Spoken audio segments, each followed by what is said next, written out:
আসসালামু আলাইকুম ভিউয়ার্স, আপনাদের জন্য আজকে আমি ভিন্ন স্বাদের গরুর মাংস বোনা রান্না করে আমি দেখাবো। গরুর মাংসগুলি আমি ধুয়ে এরকম করে ছোট ছোট পিস করে কেটে নিয়েছি, হাড় সহ। এই যে হাড় সহ কেটে নিয়েছি এরকম করে। এখানে আমি 1 কেজি মাংস নিয়েছি। গরুর মাংস রান্না করতে যা যা লাগবে, এখানে দুনিয়া গরু নিয়েছি আমি,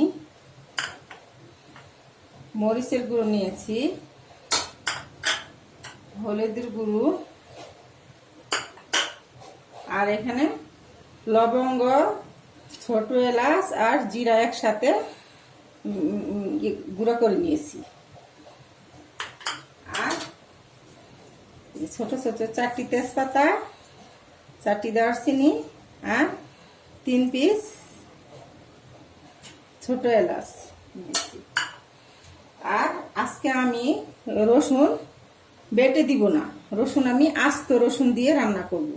এরকম করে আমি রসুন কেটে নিয়েছি, আর এরকম করে রসুনের কোয়া ছুলে নিয়েছি।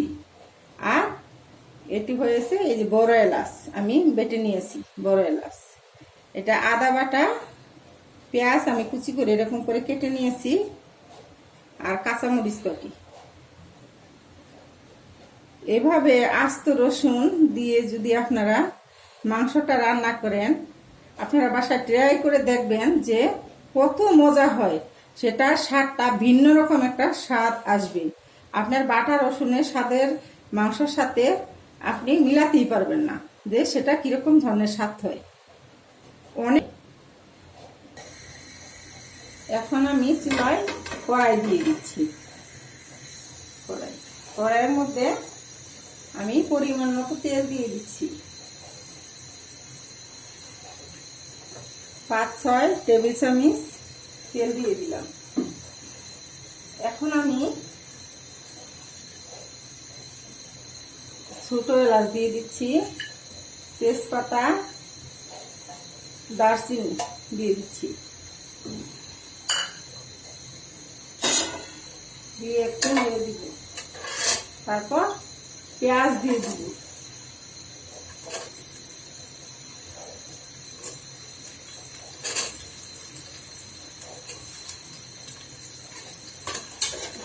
পেঁয়াজগুলি হালকা বাদামি কালার হওয়া পর্যন্ত নাড়তে থাকবো। দেখুন হালকা এখন বাদামি কালার হয়ে এসেছে। খুব সুন্দর একটা ঘ্রাণ বের হচ্ছে। এখন আমি বাকি উপকরণগুলো আস্তে আস্তে দিয়ে দিব। এই যে রসুন দিয়ে দিচ্ছি, আদা বাটা দিয়ে দিচ্ছি, আর ছোট এলাচ, বড় এলাচ এখানে 2টি এলাচ নিয়েছি, বড় এলাচ। মরিচের গুঁড়ো দিয়ে দিচ্ছি, যে যেমন ঝাল খান সেরকম দিবেন। হলুদের গুঁড়ো দিয়ে দিচ্ছি,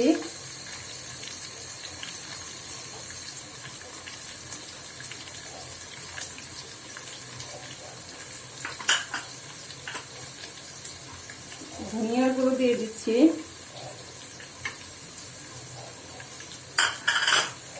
আর ওই যে লবঙ্গ, জিরা আর ছোট এলাচ একসাথে গুঁড়ো করে রেখেছিলাম সেগুলি দিয়ে দিচ্ছি,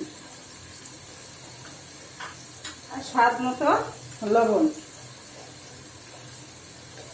আর ওই যে মশলা আদা আর বড় এলাচ যে বেটেছিলাম সেটা পাটা ধুয়ে পানি ছিল সেটুকু আমি দিয়ে দিচ্ছি। এখন আমি মশলাটাকে একটু কষিয়ে দিব, সামান্য একটু পানি দিয়ে কষিয়ে দিব।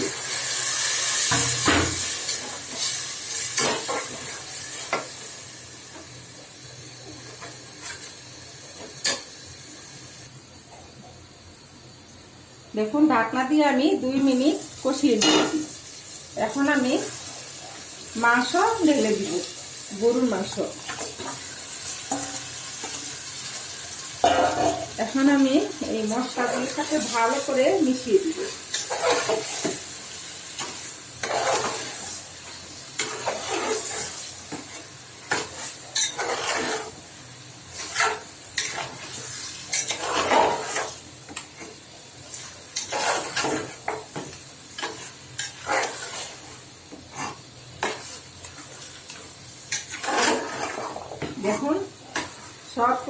মাংসের সাথে মিশে গিয়েছে।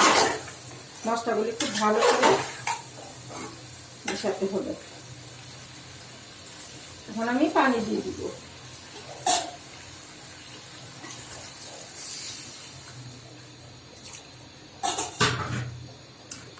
পানি দিয়ে আমি এভাবে অল্প আছে আধা ঘন্টা রান্না করব, আর মাঝে মাঝে আমি নেড়ে দিব। এখন আমি ঢেকে দিচ্ছি, মাঝে মাঝে নেড়ে দিব। ভিউয়ার্স, আমি আর আধা ঘন্টা পরে ফিরে আসছি। দেখা গেল যে কেমন হয়েছে দেখুন। এখন আমার দেখুন এরকম হয়েছে। এখন আমি এখানে এরকম আমি চিনি দিয়ে দিব। চিনি দিয়ে দিব আর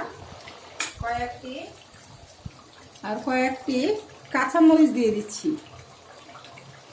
এটা কাঁচামরিচ দেওয়ার ফলে খুব সুন্দর একটা ফ্লেভার আসবে।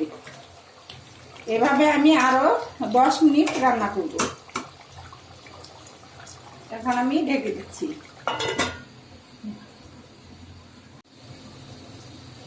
দেখুন আমার মজাদার ভিন্ন স্বাদের মাংস হয়ে গিয়েছে, গরুর মাংস।